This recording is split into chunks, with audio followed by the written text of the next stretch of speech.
Hello and welcome to my channel. What if one president came this close to changing the United States Constitution forever? In today's video, we uncovering the story of president who almost rewrote the rules of American democracy. A move that shocked the nation and could have changed history as we know it. Let's dive into the moment America nearly took a very different path.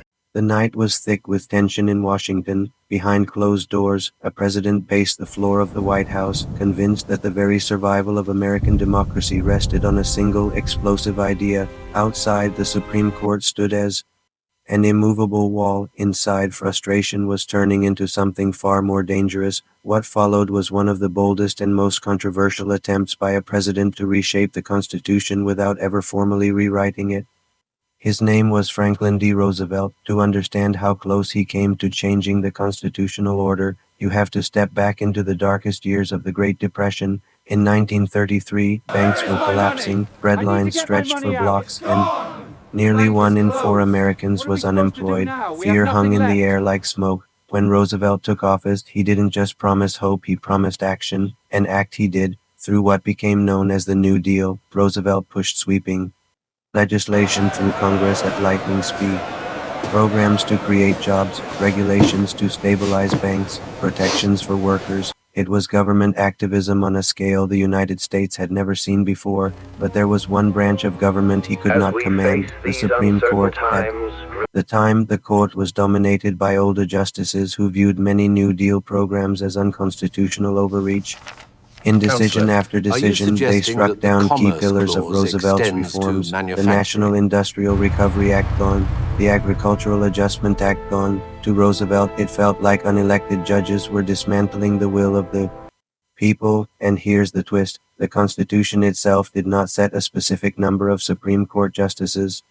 It had varied throughout history before settling at 9 in the 19th century. By the 1930s, 9 had become tradition but not law etched in stone. Roosevelt saw an opening. In early 1937, fresh, awful, and slide re-election victory, he unveiled a plan that stunned the nation, officially called the Judicial Procedures Reform Bill. It quickly became known by a more dramatic name, the Court Packing Plan. The proposal was simple on the surface and revolutionary underneath. For every Supreme Court justice over the age of 70 who did not retire, the president would be allowed to appoint an additional justice up to 6 more seats, 6 new justices. Imagine it, a court expanding from 9 to potentially 15 members. Almost overnight, and who would appoint them? Roosevelt himself. He framed it as a practical solution. The justices were elderly, he argued. The court was overworked. Fresh blood would make it more efficient, but no one was fooled. This was about power. Critics erupted. Even members of Roosevelt's own party were uneasy. Newspapers blasted the plan as an attack on judicial independence. Opponents warned that if one president could expand the court to get favorable rulings, what would stop the next president from doing the same? Behind the scenes, something fascinating was happening. One of the conservative justices, often a reliable vote against New Deal legislation, began to shift in what historians later called the switch in time that saved 9. Justice Owen Roberts sided with the liberal wing of the court in a key labor case, upholding a state minimum wage law. Suddenly, the court was no longer a solid block against Roosevelt's reforms. It was a dramatic moment of suspense. Had the mere threat of expansion pressured the court into changing course? Or was it coincidence? The timing was undeniable. After that decision, the court began upholding major New Deal laws. The constitutional barrier that had frustrated Roosevelt started to crumble without a single new justice being added, but the political damage was done. The court packing plan triggered one of the fiercest debates in American history. Some Americans believed Roosevelt was defending democracy against obstruction. Others believed he was undermining the very checks and balances that defined it. And here's the emotional heart of the story. Roosevelt was not a dictator. He had been elected overwhelmingly. Millions trusted him. They saw him as the steady voice on the radio during his fireside chats, the man who reassured them when banks failed and hope seemed lost. Yet even beloved leaders can test the limits of power. In Congress, resistance hardened. Senators who had supported nearly every New Deal measure drew the line here. After months of bruising debate, the proposal stalled.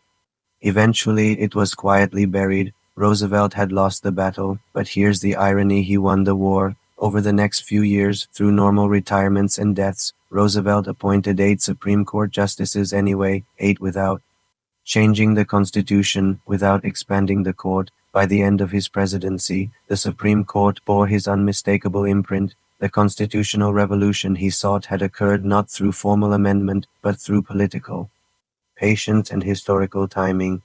Yet the shadow of 1937 never disappeared. To this day, whenever politicians debate altering the size of the Supreme Court, Roosevelt's name resurfaces. His attempt became a cautionary tale about executive ambition and the fragile balance of American institutions.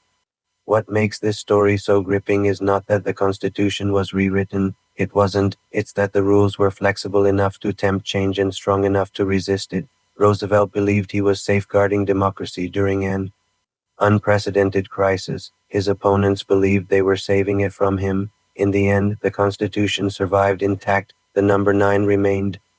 But for a brief, electrifying moment in American history, the structure of the Supreme Court and perhaps the balance of power itself hung in the balance, and it all came down to a president who dared to ask, if the Constitution stands in the way of progress, can it be reshaped without being rewritten? That question still echoes today.